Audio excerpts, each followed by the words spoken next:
কথা সাহিত্যিক শীর্ষেন্দু মুখোপাধ্যায় ইনি যে শুধু প্রাপ্তবয়স্কদের জন্য লিখেছেন তাই নয়, শিশু ও কিশোরদের জন্যও এনার অনেক অনেক লেখা আছে। তার মধ্যে যেমন গোসাই বাগানের ভূত, মনোজদের অদ্ভুত বাড়ি, এগুলো তো আছেই। এবার এই শীর্ষেন্দু মুখোপাধ্যায়ের সম্বন্ধে কথা বলতে গেলে একটা দিক বলতেই হয় যে উনি সায়েন্স ফিকশন নিয়ে খুব সুন্দর সুন্দর ছোট গল্প লিখেছেন। যদিও সেগুলোকে শিশু সাহিত্য হিসেবেই ধরা হয়, কিন্তু পড়লে বোঝা যাবে যে এই ধরনের গল্প লেখার পেছনে যে ধরনের চিন্তা ভাবনা লাগে তা সত্যিই অতুলনীয়। তাদের মধ্যে একটা গল্প যেমন আমার সামনে রয়েছে, অম্বুজবাবুর ফ্যাসাদ। তাহলে আসুন গল্পটা একটু শোনা যাক। অম্বুজবাবুর ফ্যাসাদ, লেখক শীর্ষেন্দু মুখোপাধ্যায়। সকালবেলা অম্বুজ মিত্রের স্ত্রী কাত্যায়নী দেবী ঝি মোক্ষদাকে খুব বকাবকি করছিলেন। স্বামীকে একটু আলু ভেজে ভাত দেবেন, তা সেই আলু ঠিক মতন কুচোনো হয়নি, ডালনায় দেবার হলুদ বাটা তেমন মিহি হয়নি, অম্বুজবাবুর গেঞ্জি সকালে কেচে শুকিয়ে রাখার কথা সেটাও হয়নি, পান সেজে দেবেন তা সুপুরি ঠিক মতো কাটা হয়নি, আরও কত কি। কাত্যায়নী বললেন, এতকালের ঝি বলে তাড়াতে কষ্ট হয় মোক্ষদা, কিন্তু তবু বলি তুই অন্য কাজ দেখ। অম্বুজবাবু তাঁর বাইরের ঘরে বসে খবরের কাগজ পড়ছিলেন।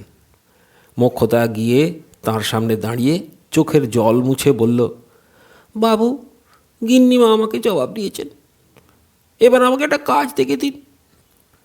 অম্বুজবাবু মোক্ষদার দিকে ভ্রু কুঁচকে একটু চেয়ে থেকে বললেন, জবাব দিল কেন? আমার কাজ ওর পছন্দ নয়। অম্বুজবাবু বিরক্তির সঙ্গে বললেন, দেখি খোঁপাটা খোলতো। মোক্ষদা খোঁপা খুলে ফেলল। অম্বুজবাবু উঠে মোক্ষদার চুলের মধ্যে একটা স্ক্রুড্রাইভার চালিয়ে দিয়ে ছোট্ট একটা স্ক্রু একটু টাইট করে দিলেন। তারপর মোক্ষদার কপালের কাঁচ পোকার টিপটা খুঁটে তুলে ফেললেন। টিপের নিচে একটা ছেঁদা, তার মধ্যে একটা শিশি থেকে কয়েক ফোঁটা তরল পদার্থ ঢেলে ফের টিপটা আটকে দিয়ে বললেন, এবার যা কাজ করগে। মোক্ষদা তবু দাঁড়িয়ে রইল। অম্বুজবাবু বিরক্তির সঙ্গে বললেন, কি হলো কি, দাঁড়িয়ে রইলি কেন? মোক্ষদা মাথা নত করে বলল, আমি আর ঝিগিরি করব না, আমাকে অন্য কাজ দিন। অম্বুজবাবু খুব অবাক হয়ে বললেন, ঝিগিরি করবি না মানে? তোকে তো ঝিগিরি করার জন্যই তৈরি করা হয়েছে। মোক্ষদা ঝঙ্কার দিয়ে বলে, তাতে কি, আমার প্রোগ্রাম ডিস্কটা বদলে দিলেই তো হয়, আমাকে অন্যরকম প্রোগ্রামে ফেলে রাখুন, দেখুন না পারি কিনা। অম্বুজবাবু একটু তীক্ষ্ণ চোখে মোক্ষদার দিকে চেয়ে বললেন, খুব লায়ক হয়েছ দেখছি, এঁচড়ে পক্ষ কোথাকার। তা কি করতে চাস? আমাকে নিউক্লিয়ার ফিজিসিস্ট করে দিন। কাজটা এমন কিছু শক্ত নয়, তা অম্বুজবাবু জানেন। মোক্ষদার মগজটা খুলে ফেলে প্রোগ্রাম ডিস্কটা পাল্টে দিলেই হলো। কিন্তু সমস্যা অন্য জায়গায়। নামে মোক্ষদা আর কাজে ঝি হলেও মোক্ষদা আসলে কলের পুতুল। কলের পুতুলদের তৈরি করা হয় কারখানায়। এক এক ধরনের রোবোকে এক এক ধরনের কাজের জন্য প্রোগ্রাম করে দেওয়া হয়। সেই প্রোগ্রাম অনুযায়ী সে চলে, তার নিজের কোনো ইচ্ছা অনিচ্ছা থাকে না বা থাকবার কথাও নয়। তাহলে মোক্ষদার এই যে নিউক্লিয়ার ফিজিসিস্ট হওয়ার ইচ্ছে, এটা এলো কোথা থেকে? অম্বুজবাবু চিন্তিতভাবে মোক্ষদার দিকে একটু চেয়ে থেকে বললেন, ঠিক আছে, বেলা 3টে নাগাদ সেন্ট্রাল রোবো ল্যাবরেটরিতে যাস। মোক্ষদা চলে গেলে অম্বুজবাবু উঠলেন, কাজে বেরোতে হবে। কাজ বড় কমও নয়। অম্বুজবাবু মস্ত কৃষি বিজ্ঞানী। কৃষিক্ষেত্রে তিনি যেসব অদ্ভুত কাণ্ড ঘটিয়েছেন তাতে পৃথিবী এবং মহাকাশে বিস্তর ওলটপালট ঘটে গেছে। মহাকাশে কড়াইশুঁটির চাষ করে তিনি প্রথম নোবেল পুরস্কার পান 2340 সালে। কিন্তু সেখানেই থেমে থাকেননি। চাঁদ এবং মঙ্গল গ্রহে তিনি এক আশ্চর্য ছত্রাক তৈরি করেছেন। সেই ছত্রাকের প্রভাবে চাঁদে ধীরে ধীরে আবহমণ্ডল এবং জলীয় বাষ্পের সৃষ্টি হচ্ছে। মঙ্গল গ্রহে এখন রীতিমতো গাছপালা জন্মাচ্ছে। আবহমণ্ডলের দূষিত গ্যাস সবই খেয়ে ফেলছে গাছপালা। এসব কৃতিত্বের জন্য তাঁকে আরও 3বার নোবেল পুরস্কার দেওয়া হয়েছে। অম্বুজবাবু তাঁর অটো চেম্বারে ঢুকলেন। সব ব্যবস্থাই ভারী সুন্দর এবং স্বয়ংক্রিয়। ঢুকতেই দুখানা যান্ত্রিক হাত এসে গাল থেকে দাড়ি মুছে নিল। যন্ত্রের নরম কয়েকখানা হাত তার সর্বাঙ্গে তেল মাখিয়ে দিল। শরীরের সমান তাপমানের জল আপনা থেকেই স্নান করালো তাকে। শরীর শুকনো হলো জলীয় বাষ্পহীন বাতাসে। তারপর নিখুঁত কাছা ও কোঁচায় ধুতি পরালো তাকে যন্ত্র। গায়ে পাঞ্জাবি পরিয়ে বোতাম এঁটে দিল, চুল আঁচড়ে দিল। সব মিলিয়ে 7 মিনিটও লাগলো না। তার বাড়িতে রান্না, ভাত বাড়া এবং খাইয়ে দেওয়ার যন্ত্রও আছে, তবে সেগুলো ব্যবহার করেন না। কাত্যায়নী রাঁধেন, বাড়েন, অম্বুজবাবু নিজের হাতেই খান। খেয়ে পান মুখে দিয়ে ছেলের ঘরে একবার উঁকি দিলেন তিনি। ছেলে গম্বুজ একটা ভাসন্ত শতরঞ্চিতে উপুর হয়ে শুয়ে একটি যন্ত্রবালিকার সঙ্গে দাবা খেলছে। গম্বুজের লক্ষণটা ভালো বোঝেন না অম্বুজ। ছেলেটার কোনো মানুষ বন্ধু নেই। ওর সব বন্ধুই হয় যন্ত্রবালক নয় যন্ত্রবালিকা। দুর্গা দুর্গতি নাশিনী বলে কপালে হাত ঠেকিয়ে একটা পান মুখে দিয়ে ছাতা বগলে করে অম্বুজবাবু বেরিয়ে পড়লেন। বেরিয়ে পড়া বলতে যত সোজা, কাজটা তত সোজা নয়। অম্বুজবাবু থাকেন একটা 200 তলা বাড়ির 177 তলায়। লিফট এবং এসকালেটর সবই আছে বটে, কিন্তু অম্বুজবাবু এসব ব্যবহার করেন না। তাঁর ফ্ল্যাটে একটা খোলা জানালা আছে, তাই দিয়েই তিনি বেরিয়ে পড়েন। শূন্যে পা বাড়িয়ে তিনি ছাতাটা ফট করে খুলে ফেলেন। ছাতাটা আশ্চর্য, অম্বুজবাবুকে শূন্যে ঝুলিয়ে রাখে।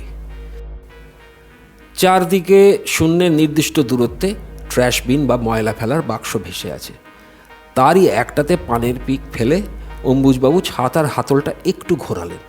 ছাতাটা অমনি তাকে নিয়ে দুলকি চালে উড়তে উড়তে 250 তলা থেকে এক পেল্লায় বাড়ির ছাদে এনে ফেলল। ছাদ বললে ভুল হবে, আসলে সেটা একটা মহাকাশ স্টেশন। চারদিকে যাত্রীদের বসবার জায়গা। বহু যাত্রী অপেক্ষা করছে, অনেকে মালপত্র নিয়ে। কারো কারো সঙ্গে বাচ্চা কাচ্চাও আছে। এরা কেউ মহাকাশে ভাসমান কৃত্রিম উপগ্রহগুলির কোনোটাতে যাবে, কেউ বা যাবে চাঁদে, মঙ্গলে বা বৃহস্পতি কিংবা শনির কোনো উপগ্রহে। তবে এখান থেকে সরাসরি নয়। একটা মহাকাশ ফেরি পৃথিবীর কমিউনিকেশন সেন্টারে এক কৃত্রিম উপগ্রহে পৌঁছে দেবে যাত্রীদের। সেখান থেকে পেল্লায় পেল্লায় মহাকাশযান বিভিন্ন দিকে ছুটতে শুরু করবে নির্দিষ্ট সময়। অম্বুজবাবুর ফেরি চলে এলো। কোঁচা দিয়ে জুতো জোড়া একবার ঝেড়ে অম্বুজবাবু গিয়ে তাড়াতাড়ি ফেরিতে বসে পড়লেন। স্বচ্ছ ধাতুর তৈরি ফেরিতে বসে চারদিকের সব কিছুই স্পষ্ট দেখতে পাওয়া যায়। তবে অম্বুজবাবু এই সময়টায় একটু ঘুমিয়ে নেন। টিকিট চেকার এসে টিকিট বলে একটু বিরক্ত করে। অম্বুজবাবু ঘুমন্ত হাতেই মান্থলিটি বের করে দেখিয়ে আবার ঘুমিয়ে পড়েন। কমিউনিকেশন স্যাটেলাইটে এসে অম্বুজবাবুকে মহাকাশচারীর একটা জামা পরে নিতে হয়। তারপর চন্দ্রিমা নামক চাঁদের রকেটে গিয়ে বসেন। চাঁদে পৌঁছতে লাগে মাত্র 4 মিনিট। চাঁদে নেমে বেশ খুশিই হন অম্বুজবাবু।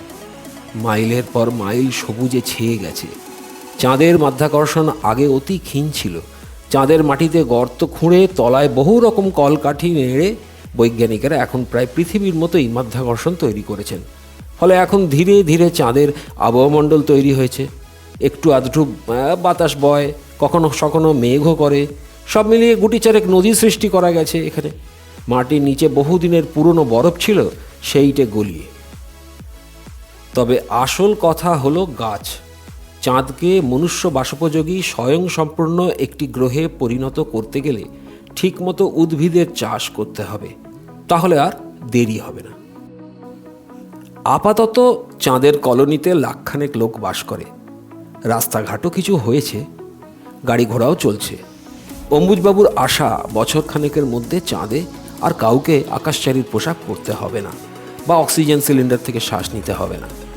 সেটা সম্ভব করতে অম্বুজবাবু 3 রকম গাছের বীজ জুড়ে নতুন একরকম উদ্ভিদ সৃষ্টি করেছেন। সেই বীজ আজকালের মধ্যেই অঙ্কুর ছাড়বে। যদি গাছটা সত্যি জন্মায় তাহলে একটা বিপ্লবই ঘটে যাবে। এই একটা আবিষ্কারের জন্যই হয়তো তাঁকে আরও 3 বার নোবেল পুরস্কার দেওয়া হবে। অম্বুজবাবু তার নতুন উদ্ভিদটির নাম রেখেছেন অম্বুচিম্ব।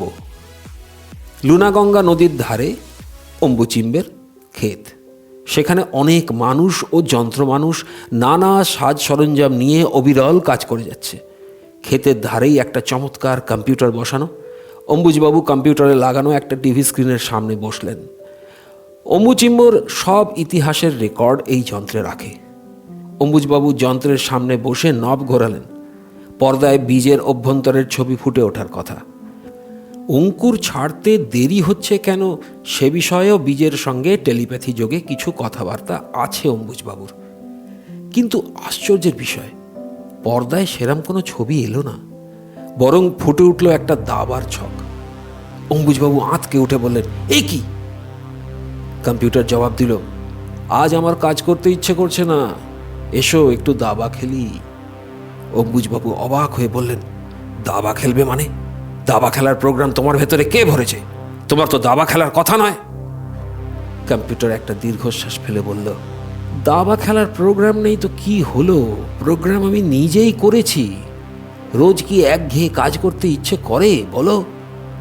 অম্বুজবাবুর মনে পড়ল তার যন্ত্রমানবী ঝি মোক্ষদাও আজ কিন্তু অদ্ভুত আচরণ করেছে।